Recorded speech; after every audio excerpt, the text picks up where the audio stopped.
আসসালামু আলাইকুম। আমি আজকে আপনাদের একটা কাবাবের রেসিপি দেখাবো, একদম ঝামেলা ছাড়া, খুব অল্প সময়ে এটা হয়ে যাবে।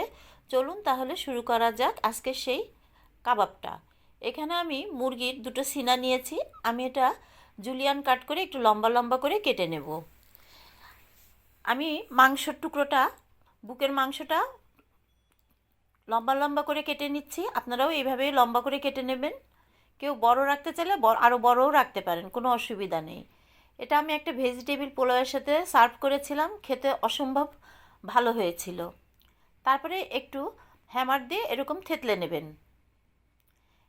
এতে করে মাংসটা খুব দ্রুত হয়ে যাবে। আর এত অল্প সময় লাগে।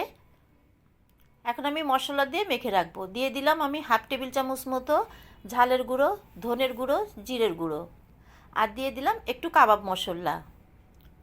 দিয়ে দিলাম হাফ টেবিল চামচ মতো আদা রসুনের পেস্ট, আর দিয়ে দিলাম 2 চা চামচ মতো পেঁয়াজ ব্লেন্ডার করা।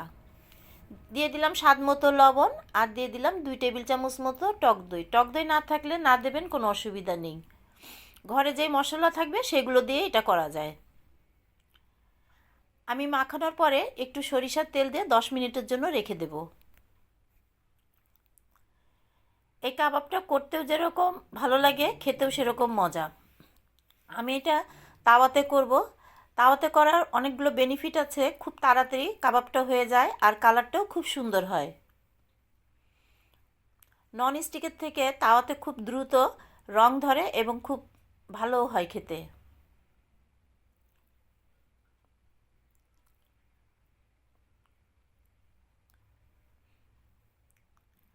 আমার কাবাবটাও হয়ে আসছে। আমি এরকম করে আমার যতটুকু মাংস কেটেছিলাম আমি সবগুলোই করে নেব।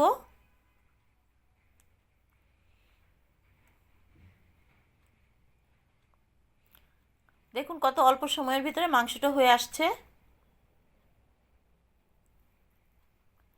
এটা পোলাওয়ের সাথে খুবই ভালো লেগেছিল।